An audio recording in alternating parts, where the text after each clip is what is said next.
Bienvenue sur la boutique de Nat. Alors aujourd'hui, je vais vous montrer comment coudre un masque de certification AFNOR pour adultes. Avant de commencer cette vidéo, si vous n'êtes pas encore abonné à ma chaîne, n'hésitez pas à le faire, ainsi vous serez prévenu dès qu'une nouvelle vidéo sera disponible.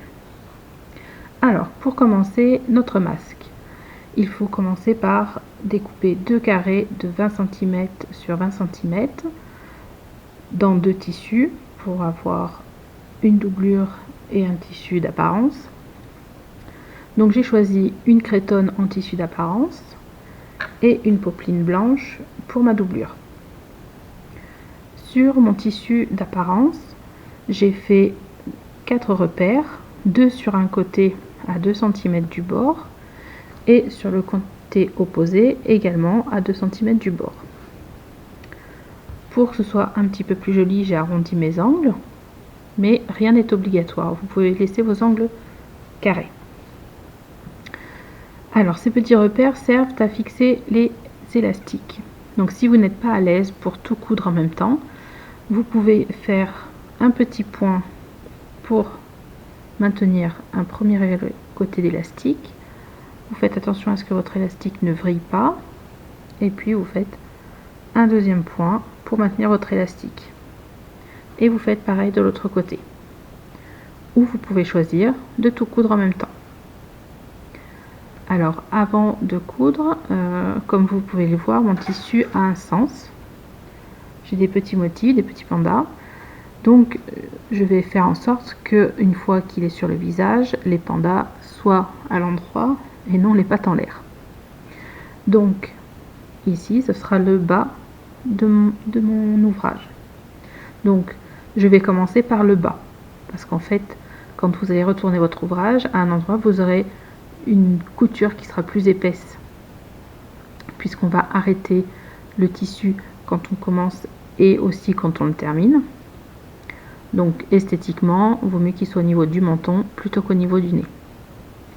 Donc, comme je vais commencer par le bas, je tourne mon tissu ainsi. Je vais commencer de coudre à peu près à un quart du bas de mon ouvrage. Je vais faire le tour et m'arrêter à peu près à un quart du haut. Et ainsi, j'aurai ma petite fente d'ouverture pour pouvoir retourner mon tissu. Donc, je viens positionner ma popeline. Donc, vous faites bien attention. Alors, là, il y a moindre mal puisqu'il y a un tissu qui est uni. Mais il faut bien que les motifs soient endroit contre endroit, parce que vous pouvez aussi choisir de mettre du motif à l'intérieur. Dans tous les cas, votre tissu extérieur, s'il est à motif, il faut bien qu'il soit à l'intérieur de votre ouvrage. Donc j'ai positionné mes deux tissus l'un sur l'autre. Je vais commencer de coudre.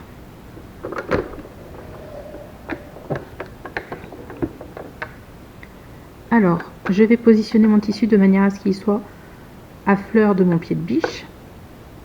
Ainsi j'aurai mon repère pour être égal tout le tour de ma couture. Donc je viens positionner l'ouvrage sur la machine, j'abaisse mon pied et on commence par faire un point d'arrêt. Donc certaines machines l'ont en automatique, moi je ne l'ai pas, donc je fais quelques points en avant, quelques points en arrière et après je peux commencer à coudre tout le tour. Donc je commence par piquer mon tissu et après je fais mon point d'arrêt.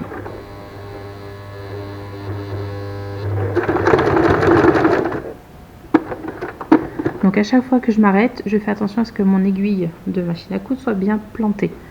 Ainsi mon tissu est fixé et il ne peut pas glisser. Donc vu que je fais tout en même temps, je soulève ma doublure, je viens positionner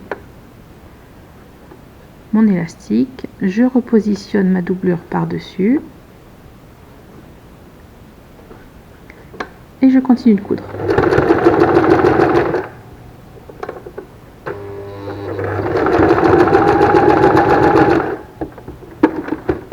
Donc on fait attention que l'élastique ne vrille pas. Donc on le sent très bien avec les doigts de toute façon quand il vrille. Je repositionne mon tissu et c'est parti. Une fois que je suis quasiment arrivée en bas, je positionne mon élastique par rapport à mon repère que j'ai fait au préalable et je couds.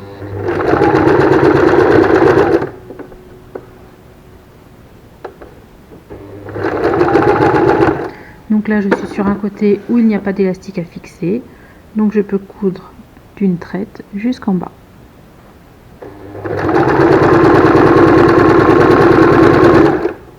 Quand j'arrive vers le virage, je soulève ma doublure pour venir poser mon deuxième élastique.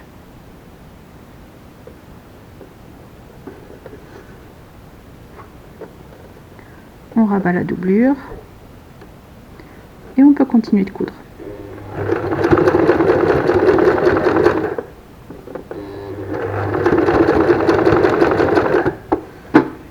Je repositionne mes deux tissus. Je fais attention à l'élastique, à ce qu'il ne vrille pas.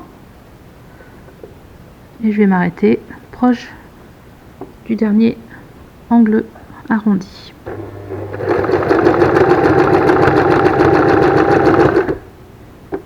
Voilà, donc là je vais positionner mon élastique et je vais pouvoir terminer de coudre le pourtour de mon ouvrage.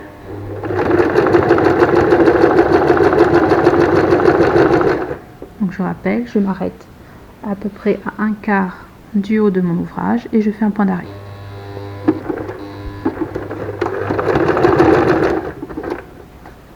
Et voici.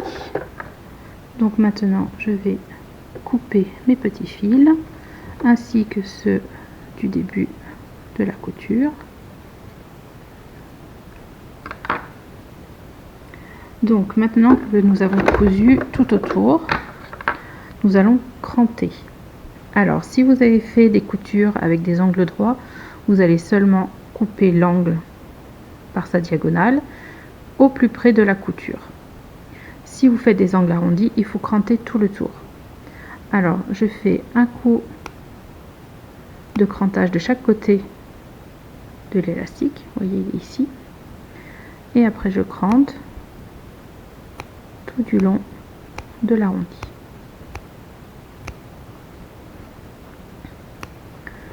On passe à l'angle suivant. Vous faites à peu près tous les 2-3 mm, on va dire. Voilà. On repère où est l'élastique. On fait de chaque côté. Et on continue. Donc là, ça permet d'avoir une meilleure finition quand on retourne l'ouvrage.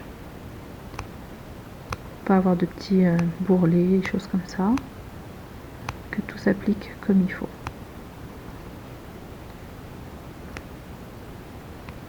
Voilà, j'ai fait mes 4 angles. Donc maintenant, je vais retourner l'ouvrage. Et avec mes doigts, je vais bien appliquer les angles. Alors si vous avez fait des angles droits, vous pouvez appuyer avec les lames de votre ciseau. Alors attention à ce que votre ciseau ne soit pas pointu. Et même s'il n'est pas pointu, faites attention de ne pas trop forcer, sinon vous allez percer votre tissu. Voilà, l'ouvrage est retourné.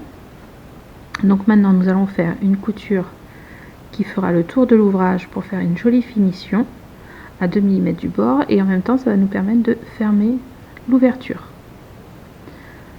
Donc vous commencez votre ouvrage où vous le souhaitez. Je vous conseille de commencer sur le bas de l'ouvrage. Comme je vous disais tout à l'heure, vous allez avoir une double épaisseur de couture. Alors même si ça ne se voit pas beaucoup, c'est toujours plus joli que ce soit caché plutôt qu'en apparence sur le bout du nez. Donc soit vous repassez votre ouvrage pour bien marquer les plis de tissu, ou sinon vous le faites au fur et à mesure en appuyant bien avec les doigts. On arrive à marquer suffisamment le tissu et ainsi gagner un petit peu de temps. Voilà, j'ai marqué de chaque côté. Maintenant je vais tendre pour marquer au niveau de mon ouverture. Voilà. Donc mon premier côté est prêt. On va reprendre la machine à coudre.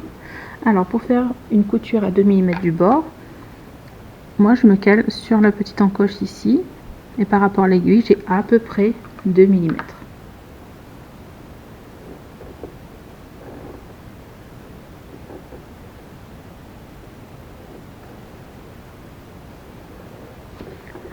Donc toujours pareil, on pointe l'aiguille, on fait un point en avant, un point en arrière pour faire le point d'arrêt, et après on poursuit notre couture.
Vous voyez, après vous faites glisser vos tissus l'un sur l'autre, et puis vous marquez avec votre doigt et c'est parti.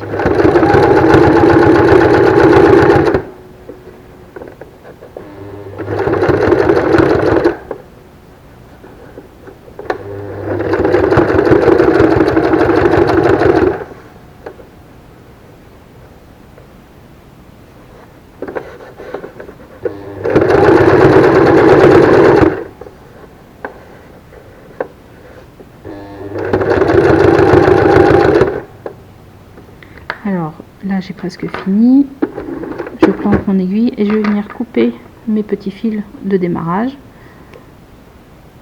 pour ne pas être embêtée quand je vais passer par dessus.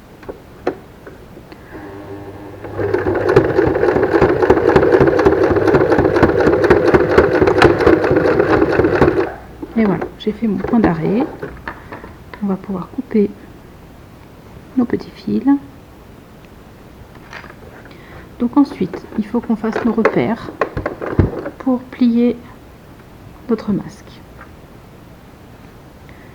Alors sur la certification AFNOR, il y a pas mal de codes, mais au final, on n'a pas besoin de se rappeler de toutes. Donc, on commence par faire, par rapport au bord de notre tissu, une marque à 2 cm et demi. Pareil, de l'autre côté, 2 cm et demi à partir du bord. Ensuite, il faut mesurer notre ouvrage. Donc là je suis à 18,4, je prends le milieu 9,2 et je vais prendre 2 cm et demi de chaque côté. 1, 2 et demi, 1, 2 et demi, et voilà, on a fini nos repères. Sur la certification AFNOR, je crois qu'il y a deux codes de plus, mais au final ces 4 là suffisent largement. Donc on fait la même chose de l'autre côté.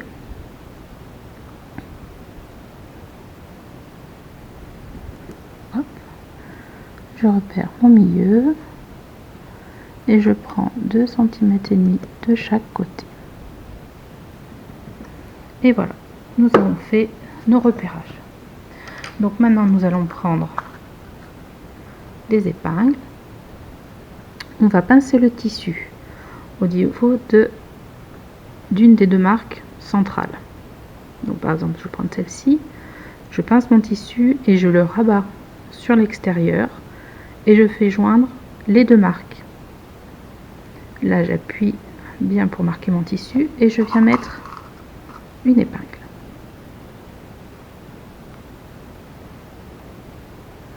Je fais pareil sur l'autre côté de mon ouvrage. Donc je pince au niveau de la marque centrale et je rabats sur la marque extérieure. J'appuie et je viens mettre une épingle. Et ensuite, je vais faire pareil de l'autre côté. Donc je prends ma marque, j'appuie et je rabats sur l'extérieur. Je marque bien les plis et j'épingle.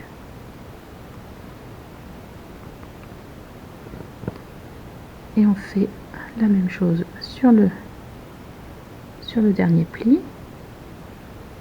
Je marque, je rabats sur l'extérieur et j'épingle. Et là, quand on regarde notre tissu de profil, on voit bien qu'on a bien la forme que nous demande la certification AFNOR. Donc après, on peut appuyer un petit peu notre ouvrage pour marquer les plis. Et on va venir coudre de chaque côté à 1 cm du bord, en faisant attention que nos élastiques soient bien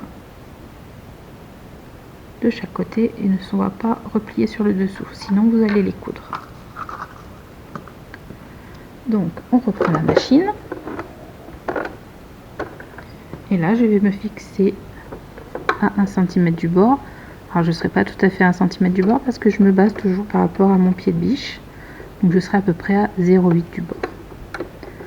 J'abats mon pied de biche, je plante mon aiguille, un point d'arrêt, donc un point en avant, je pars en arrière pour rejoindre la couture de liseré et après je repars en avant jusque devant, et quand j'arrive à nouveau à la nouvelle couture, je refais un point d'arrêt.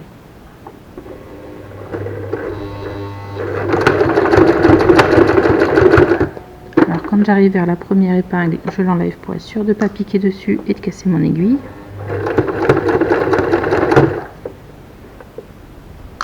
Et on continue.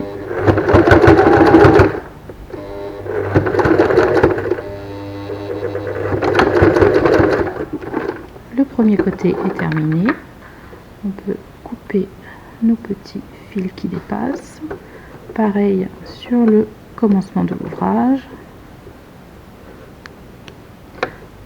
On va faire pareil de l'autre côté. On se base toujours à 1 cm du bord ou le long du pied de biche, le point d'arrêt.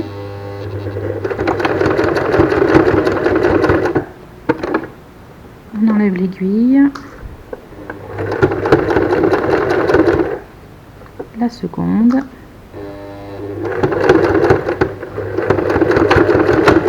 le point d'arrêt et c'est terminé. Et voilà, notre masque est terminé. On enlève les petits fils qui dépassent.